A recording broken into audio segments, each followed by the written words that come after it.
नमस्कार मित्रों। पीड़ित हताश व्यक्ति मंदिर में जाता है, भगवान से प्रार्थना करता है और ये कहावत है कि भगवान के घर देर है लेकिन अंधेर नहीं। लेकिन मंदिर में विराजे भगवान के लिए तो ये कहा जाता है, लेकिन हमारे यहाँ न्याय के मंदिर भी हैं। जिला स्तर पर जिला न्यायालय, हाई कोर्ट और फिर सर्वोच्च न्यायालय, वो न्यायमूर्ति कहलाते हैं, जज कहलाते हैं, न्यायाधीश कहलाते हैं। और वहाँ के लिए भी एक कहावत है, कहावत तो अंग्रेजी में है, justice delayed is justice denied, यानी देर से मिला हुआ न्याय अन्याय जैसा है। भगवान के यहाँ तो अंधेर नहीं, ऐसा हम मानते हैं, और वहाँ तब जाते हैं जब मानवीय शक्ति से परे की बात हो। लेकिन इन न्याय मंदिरों के विशेष ठेकेदार आपको न्याय की किताबों से हटके भी न्याय दिला सकते हैं।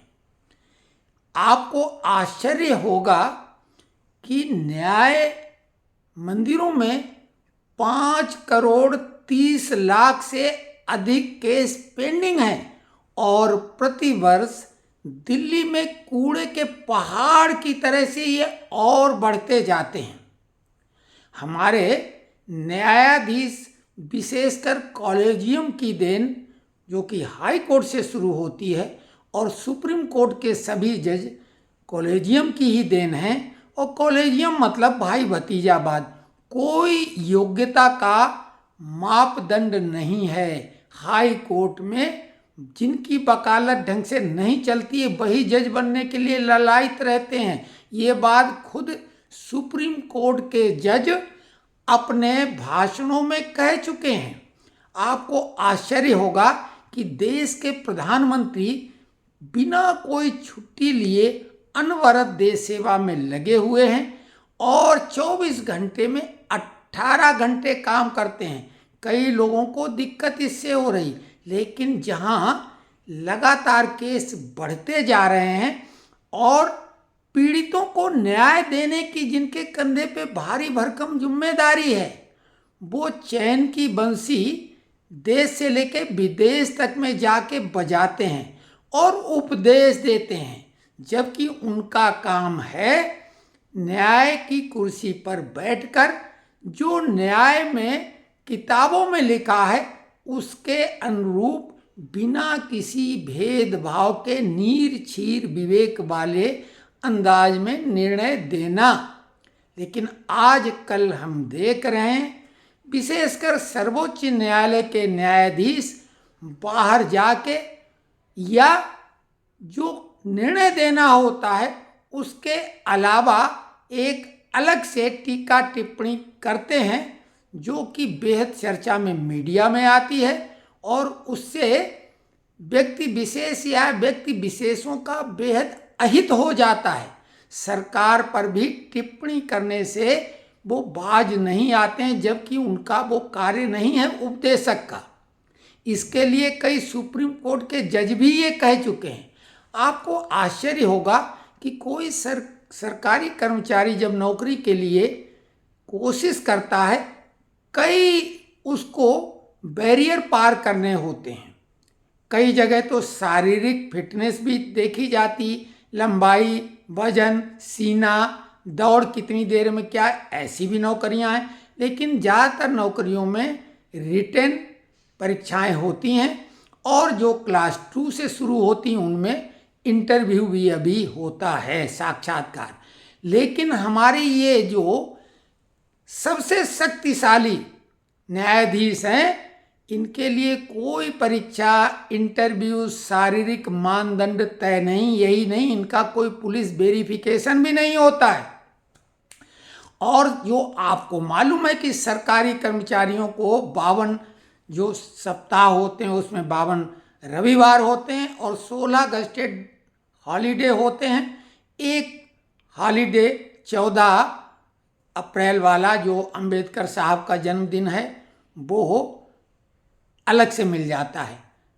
तो कुल मिला के इतनी अवकाश मिलते हैं। लेकिन आपको आश्चर्य होगा कि 5,30,00,000 केस जहां पेंडिंग है, तो उन न्यायालयों की स्थिति क्या है? आपको आश्चर्य, पहले तो केस की स्थिति बता दें। सुप्रीम कोर्ट में 82,000 से अधिक केस पेंडिंग हैं। हाई कोर्ट में 62,00,000, 25 हाई कोर्ट हैं, उनमें 62,00,000 केस पेंडिंग में है। और जिला न्यायालयों में तो कहना ही क्या, 4,70,00,000, कुल मिला के 5,30,00,000 से अधिक केस पेंडिंग हैं। और इनके यहाँ कार्य दिवस कितने हैं? सुप्रीम कोर्ट में मात्र 193 कार्य दिवस हैं और 172 दिन अवकाश के। वहीं हाई कोर्ट में 155 दिन का अवकाश है। अलग अलग राज्यों में इससे ज़्यादा भी है। जिला न्यायालयों में 120 दिन का अवकाश। तो आप अनुमान लगा लीजिए कि एक तरफ तो ओवर टाइम चला के, ज़्यादा समय कार्य करके विभिन्न सरकारी विभागों में कार्य निपटाया जाता है। देखा होगा बैंक में भी जब तक क्लियरेंस नहीं होता, देर तक बैंकें खुली रहती हैं।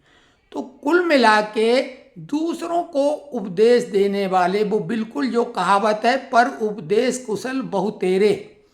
तो हमारे जज साहिबान, न्यायाधीश, न्यायमूर्ति क्या कहेंगे इस पर? सीधे जनता से, यानी हम लोगों के टैक्स से तनख्वाह लेके अपने को राजा नहीं, वो भी तानाशाह जैसा व्यवहार करते हैं, लंबी लंबी बातें करते हैं। तो हम उनको एक सलाह फ्री की दे रहे हैं, क्योंकि हम पूरी दुनिया को सलाह देते हैं कि विषय चाहे जितना जटिल हो, कठिन हो, हमारे पास निश्चित उसका समाधान है, हमसे संपर्क करो। तो वो हमसे संपर्क तो नहीं करेंगे, लेकिन हम उनको मुफ्त की सलाह दे देंगे।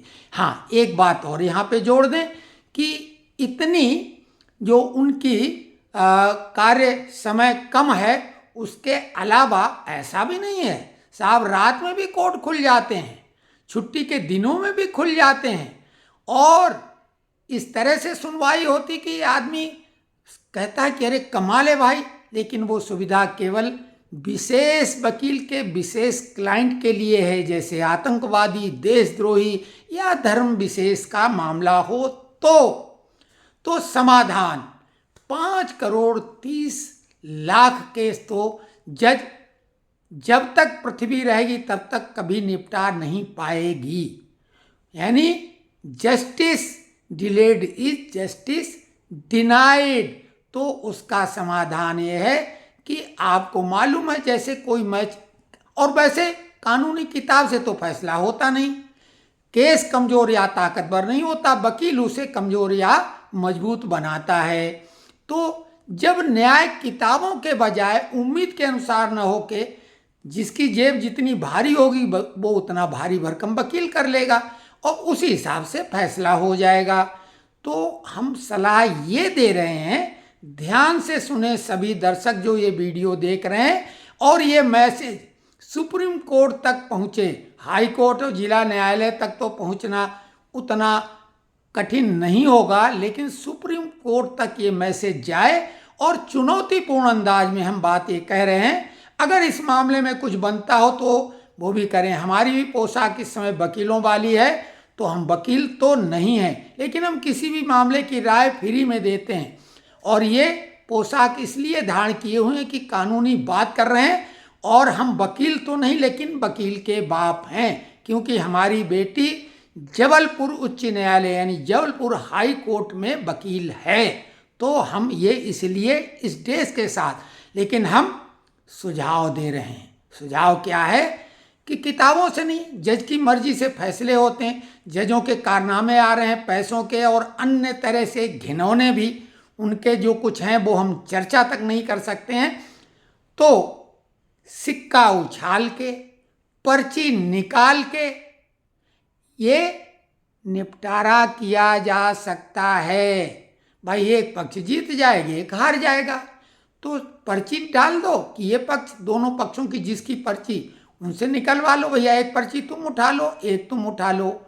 और या सिक्का उछलवा लो। तो पर्ची वाला हमें लगता ज़्यादा अच्छा रहेगा, लिखा पढ़ा तुम वो रिकॉर्ड में भी डाल दो कि भैया पर्ची निकलवाई गई थी तो इसकी पर्ची निकल आई, इसलिए ये विजेता हो गया। आदमी अपनी किस्मत पे छोड़ेगा और भगवान का न्याय का इसमें आधार बन जाएगा, क्योंकि अंततः तो सबसे बड़ा वही मालिक है, न्यायाधीश है। लेकिन जज ये ध्यान दें, जब उस न्यायाधीश के दरबार में पहुंचेंगे तो काले कोट की कोई धमक नहीं होगी।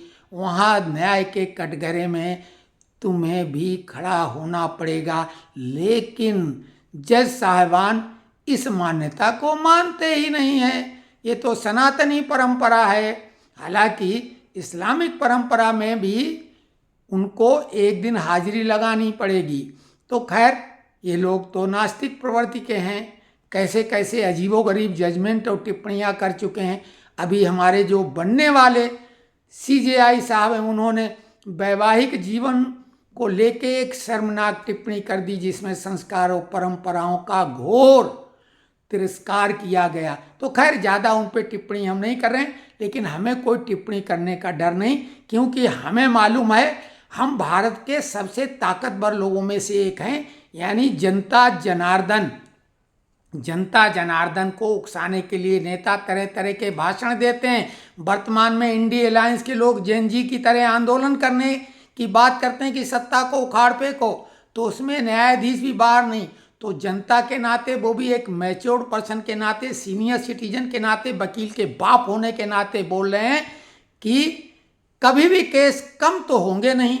तो इसके लिए पर्ची निकालो अभियान चलाओ और केस खत्म करो।